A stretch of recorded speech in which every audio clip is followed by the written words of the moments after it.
Tamil Nadu assembly ఎన్నికల ఫలితాల్లో TVK అధినేత విజయ్ గారు అనూహ్యంగా దూసుకువెళ్ళడం, మంచి మెజార్టీతో గెలవడం, 3 పార్టీలతో కంపేర్ చేసుకుంటే టీవీకే పార్టీకి ఎక్కువ సీట్లు రావడం, అప్రాక్సిమేట్గా 109 సీట్లే వచ్చేది కూడా. ఇప్పుడు ఇది దేశవ్యాప్తంగా విజయ్ గారి గురించి ఒక పెద్ద చర్చ అయితే నడుస్తుంది. మరి ముఖ్యంగా చెప్పాలంటే మన 2 తెలుగు రాష్ట్రాల్లో విజయ్ గారితో పవన్ కళ్యాణ్ గారిని పోల్చి మాట్లాడుకుంటున్నారు. చివరికి విజయ్ గారు రియల్ హీరోతో పాటు రియల్ హీరో అయ్యాడు.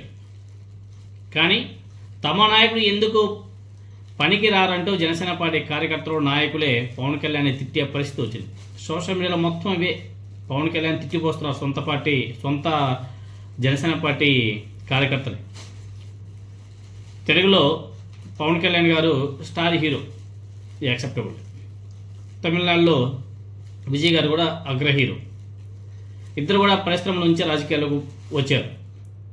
విజయ్తో పోల్చుకుంటే పవన్ కళ్యాణ్ గారికి రాజకీయ అనుభవం ఎక్కువ. ఎందుకంటే 2009లో మెగాస్టార్ చిరంజీవి గారు ప్రజారాజ్యం పార్టీ స్థాపించాడు. ఆ పార్టీ యువజన విభాగానికి పవన్ కళ్యాణ్ గారు అధ్యక్షుడు. ఆనాడు పీఆర్పీ తరపున ఉమ్మడి ఆంధ్రప్రదేశ్లో విస్తృతంగా పర్యటించాడు.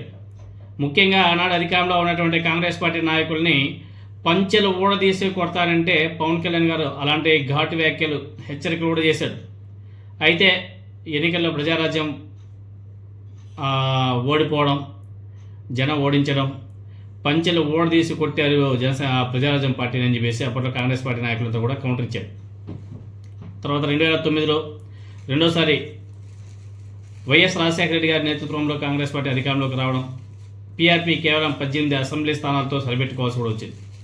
అయితే తర్వాత వైఎస్ రాజశేఖర రెడ్డి గారు ఆకస్మిక మరణంతో ఉమ్మడి ఆంధ్రప్రదేశ్లో అనూహ్య రాజకీయ పరిణామాలు చోటు చేసుకోవడం మీకు అందరికీ తెలిసిందే. దీంతోనే కాంగ్రెస్ పార్టీలో పీఆర్పీని విలీనం చేయడం, అదేవిధంగా మెగాస్టార్ చిరంజీవి గారికి కేంద్ర మంత్రి పదవి ఇవ్వడం, తర్వాత పవన్ కళ్యాణ్ గారు కొంతకాలం సైలెంట్ అయిపోయాడు. తర్వాత రాష్ట్ర విభజన 2 రాష్ట్రాలుగా విడిపోవడం చాలా ఫాస్ట్గా జరిగిపోయాయి. తర్వాత రాష్ట్ర విభజన జరిగిన తర్వాత 2014 మార్చిలో అనుకుంటా, మార్చి 14 తేదీ అనుకుంటా, 2014 మార్చి 14 ప్రశ్నించడానికి అంజవేసి పవన్ కళ్యాణ్ గారు జనసేన పార్టీతో ఒక కొత్త రాజకీయ పార్టీని పెట్టాడు.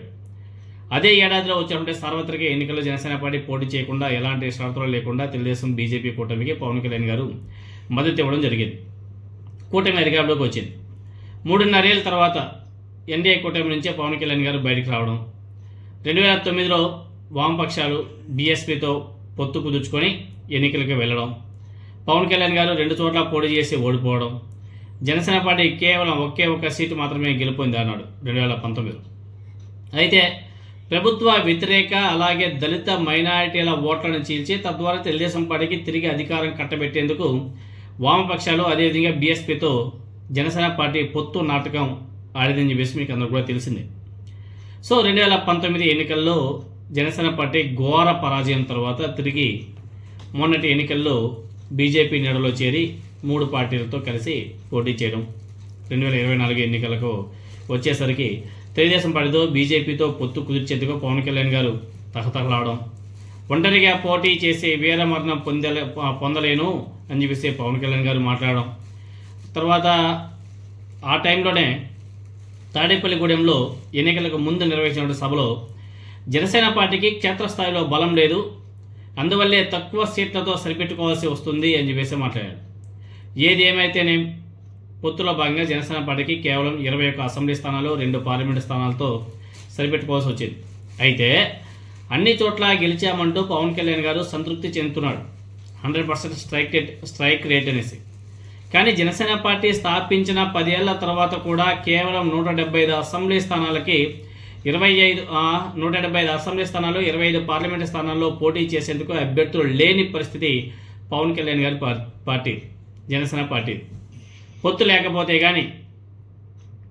లేకపోతే తానే గెలవలేననే భయం పవన్ కళ్యాణ్ కనిపించింది. సో పవన్ కళ్యాణ్ గారికి విజయ్ గారికి వ్యత్యాసం మీరందరూ కూడా గమనించవచ్చు. తమిళనాడులో విజయ్ గారు 2024 ఫిబ్రవరి 2వ తేదీన టీవీకే పేరుతో రాజకీయ పార్టీ స్థాపించారు. పొత్తు కోసం బీజేపీ వైపు నుంచి ఎన్నో రకరకాలుగా ఒత్తిళ్లు బెదిరింపులు వచ్చినా కానీ విజయ్ గారు మాత్రం వెనక్కి తగ్గలేదు. ఆనాడు ఎల్లో మీడియాలో కూడా వార్తలు వచ్చాయి. పవన్ కళ్యాణ్ గారు కూడా విజయ్ గారికి సలహాలు ఇచ్చారు. మీరు ఏఐడిఎంకే అదేవిధంగా బీజేపీతో పొత్తుల్లో వెళ్ళండి, అట్లీస్ట్ మీరు ఎమ్మెల్యేగా గెలవచ్చు, నాలాగా మీరు కూడా ఆ పార్టీ అధికారంలోకి వస్తే డిప్యూటీ చీఫ్ మినిస్టర్ అవ్వచ్చు అని చెప్పేసి పవన్ కళ్యాణ్ గారు కూడా సలహాలు ఇచ్చారంట. సో విజయ్ గారు ఈ బెదిరింపులకి ఈ ఒత్తిళ్ళకి ఆయన తలగ్గల. తన పార్టీ ఒంటరిగానే బరిలోకి దిగుతుందని చెప్పేసి పదే పదే చెప్తూ వచ్చాడు. అదే చేశాడు కూడా. ప్రస్తుతం తమిళనాడులో 109 స్థానాల్లో టీవీకి ఆధిపత్యం సలాయిస్తుంది. అధికారం చేపట్టాలంటే 118 స్థానాలకు అవసరం. ఎట్టు ఒకటి అటు ఇటు కాంగ్రెస్, సిపిఎం, సిపిఐ వాళ్ళతో ఉన్నారు కాబట్టి ఏదో విధంగా అధికారం అయితే చేపట్టేస్తారు. సో ఆంధ్రప్రదేశ్లో పవన్ కళ్యాణ్, తమిళనాడులో విజయ్ మధ్య స్పష్టమైనటువంటి తేడా గమనించవచ్చు.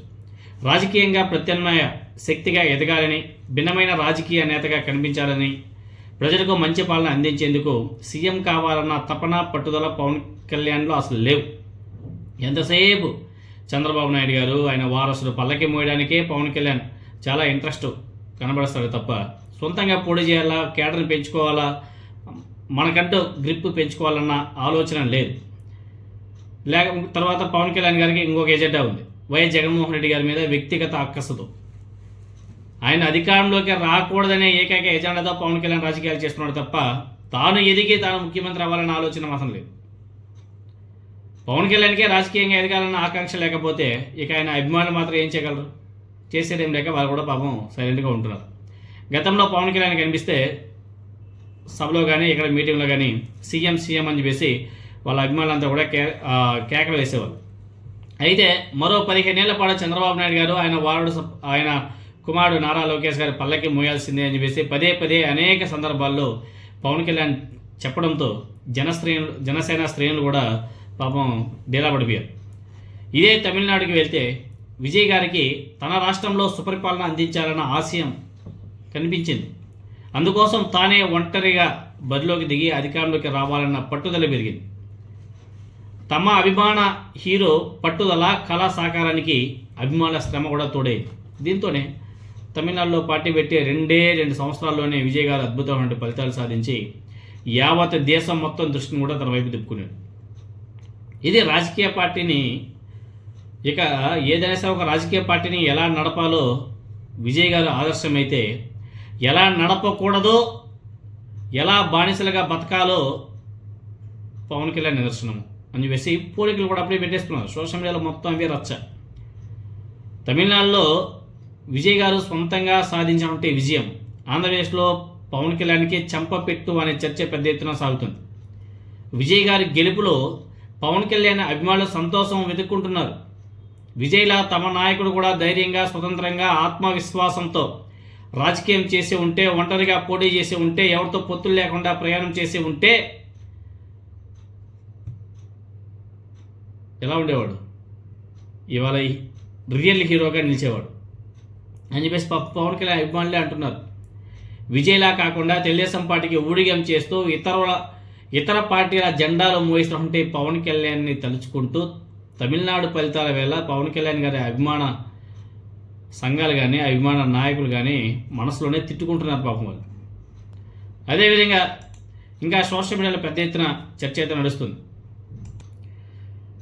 తమిళనాడులో అక్కడ విజల్ మోత మోగిపోతుంటే ఆంధ్రప్రదేశ్లో మాత్రం పల్లకి మోత నడుస్తుంది అని చెప్పేసి కామెంట్లు కూడా చేస్తున్నారు. పల్లకి మోత అంటే జనసేన పార్టీ ఒకరోజు బీజేపీ జెండా, ఒకరోజు తెలుగుదేశం పార్టీ జెండా, ఇంకో రోజు బీఎస్పీ పార్టీ, ఇంకో రోజు సిపిఎం, ఇంకో రోజు ఇంకో పార్టీ జెండాల మోత. ఆ జెండాల మోత ఆంధ్రప్రదేశ్లో ఉంటే అక్కడ విజయ్ గారు విజల్ అంటే ఆయన పార్టీ సింబల్, విజల్ మోతతో మోగిస్తున్నాడు. ఇంకొకటి ఏమంటే మన ఉమ్మడి రాష్ట్రంలో కూడా, ఉమ్మడి ఆంధ్రప్రదేశ్లో కూడా లోక్సత్తా పార్టీ ఒకటి ఉండేది, దానికి కూడా విజల్ సింబలే. ఆయన స్టేట్ వెళ్ళాడు, ఆయన కూడా జెండాలు మోసి పోయే